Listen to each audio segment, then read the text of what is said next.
Oo, impulsive talaga siya. Mabilis naman talaga ang tao maging emotional, eh. Mhm.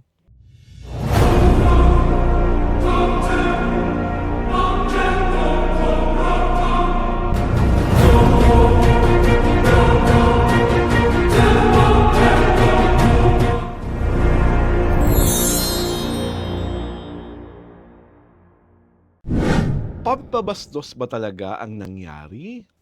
O talaga namang bahagi ng script na wala dapat talaga mga speech-speech? Ito po si Alvin Ignacio, The Diva That You Love. Kasama ko ang aking kumaring Ultra Maldita. Hi, this is Alex Brosas. Pinapanood niyo po ang The Kitty Show. Tarayan at Talakayan Showbiz Edition. Jaja Padilla, 4 days before Christmas, talaga namang gumawa pa ng eksena. Hindi ba? Tanggap ko na nga na she was offended Hmm. because siya, si Lani Misalucha, si Gary Valenciano, meron pa atang isa eh, Si ano, si Jed Jed Madela. Madela Jed yata, Madela oo. were given Lifetime Achievement Awards sa isa sa pinakamatandang award-giving body for live entertainment, Hmm. ang Aliw Awards. Ang kinabaliw raw ni Aliw ba o awit? Aliw. Aliw? Aliw Aliw. Awards, oo. Oo. Aliw Awards.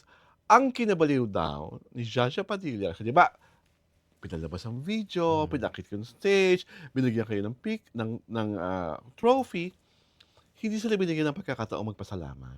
Hmm. Walang thank you speeches. Hmm. So, ang nangyari, dahil walang thank you speeches, naloka ang Zhajing. Ang ginawa niya, sinauli niya ang award at may liner siya na,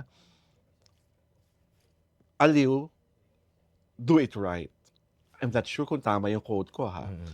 But one of our colleagues Hmm.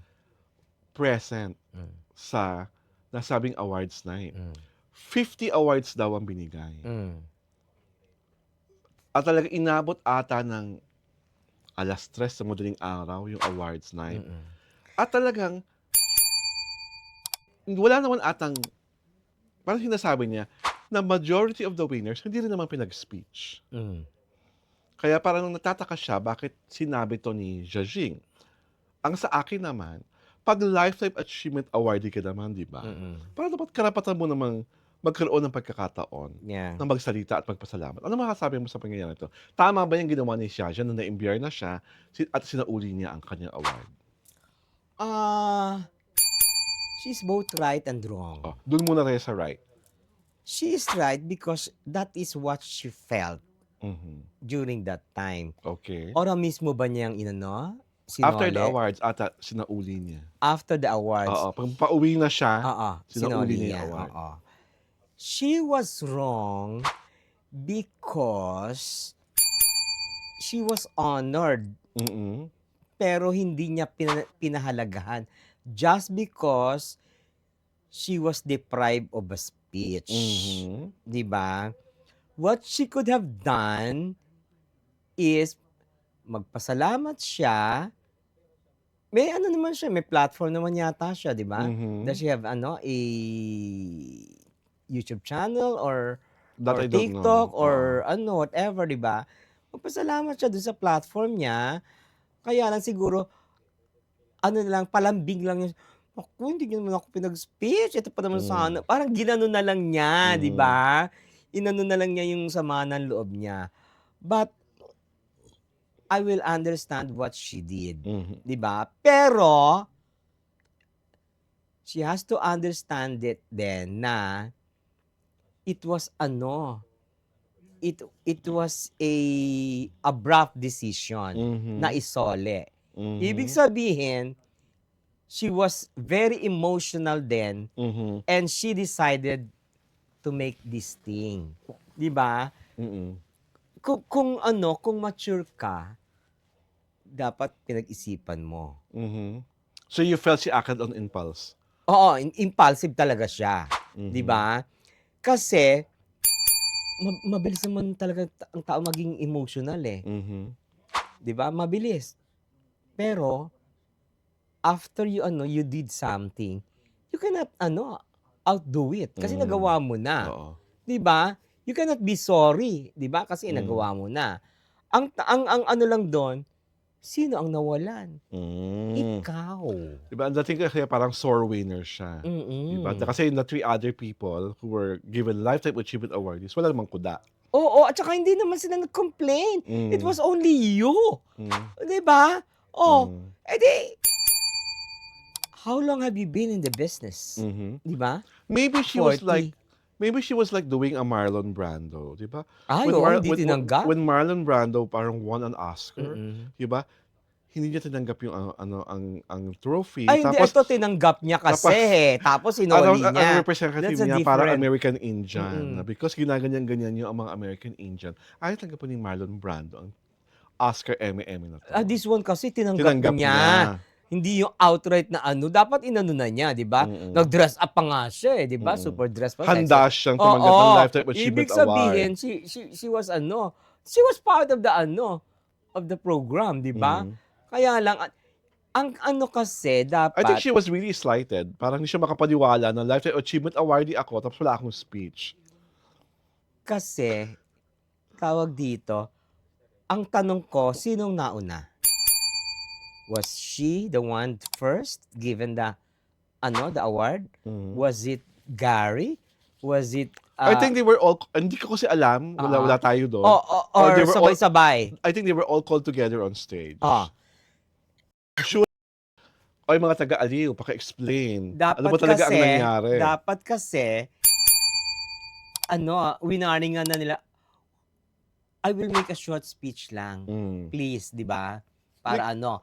Eh kaso, siguro hindi rin naman sila sinabihan na hindi sila allowed, 'di ba? Pero kung ako nandoon, ay mag-speech ako kahit na 'di ba, may ano 'yan eh, may coordinator din Oo. na Kasi aanuhan kayo nangyari eh. parang pagkaabot ng trophy, whisk off agad talaga. Tayo na po. Whisk off agad. So, parang sa kanya, ginawa niya akong Lifetime Achievement Awardee, tapos feeling niya binastos siya. Mm. Dahil Sabi ng isang colleague naman, kung pinag-speech lahat, aabot ng 5 AM. Ganun daw. 'di ba? Eh di ang ano doon is walang foresight yung nag-ano. Yung award giving media ang walang foresight. Oo nga, Kasi yung yun award na- giving body ang walang foresight kasi hindi nila alam na aabot ng ganung ang katagal. problematic kasi sa Aliw, lahat pinapaakit nila ng stage. Dapat kasi diyan, 'di ba? Yung talagang awards na mataas ang media value at talagang lalabas sa traditional at online na may pictures, yun na lang ang papaatindin mo na awards night. Yung the rest sa press release na lang.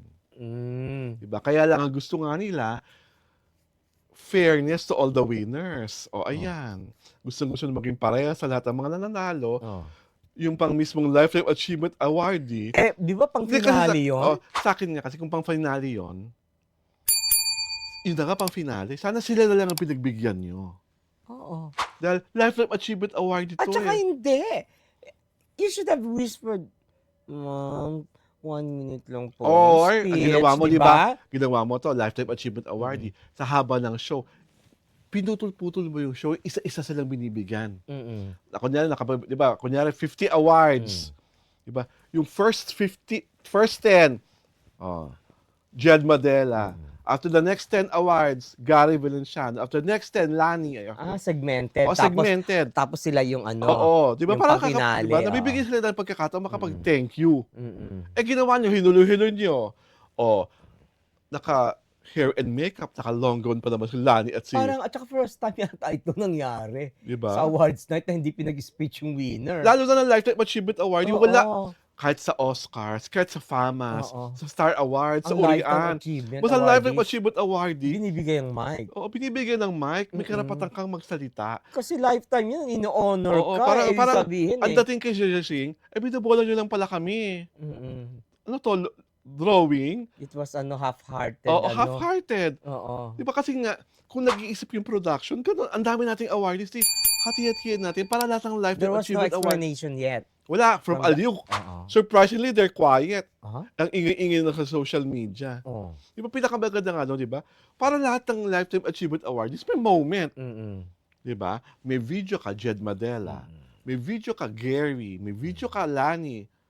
O dahil si Sashing naman ang pinaka-senior, siya ang pinakahuli. Or gusto naman ni Sashing para hindi siya, pwede naman siyang unahin. Pero surprisingly, walang talak si Jed Madela. Oh, Matalak din yan. abangan na lang ng Di ba? kinasusunod na kabanata. Oo, baka sa Malay mo Facebook naman. niya. Charot! Di ba? Mm-mm. Si Jed Si Jed pa ba?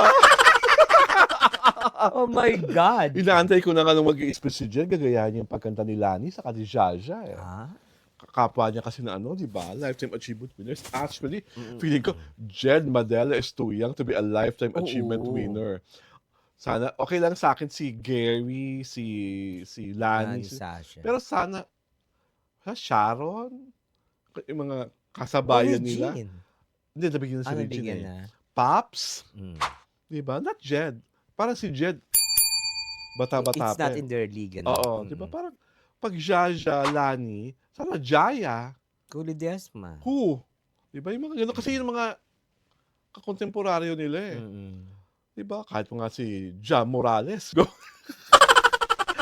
Tayo na kami kakilala kay Ja Morales. Or si Marie Chris Bermond. Oo, yun. Narito ako. Ang tanda! Nakakala. At dahil look na kami, inaanyayahan po namin kayong mag-subscribe sa aming YouTube channel sa Diaryo Tirada at syempre pa sa aming Facebook pagina. Mapapanood niyo po ang Nakiti Show tuwing Sabado at Linggo alas 4 ng hapon. Ito po si Alwin Ignacio, the Diva That You Love. Kasama ko ang aking kumaring Ultra Maldita. Hi, this is Alex Brosas. Go Marie Chris Bermond, di ba? Research nyo yan, mga kapatiran, ha? Maligayang Pasko po sa ating lahat.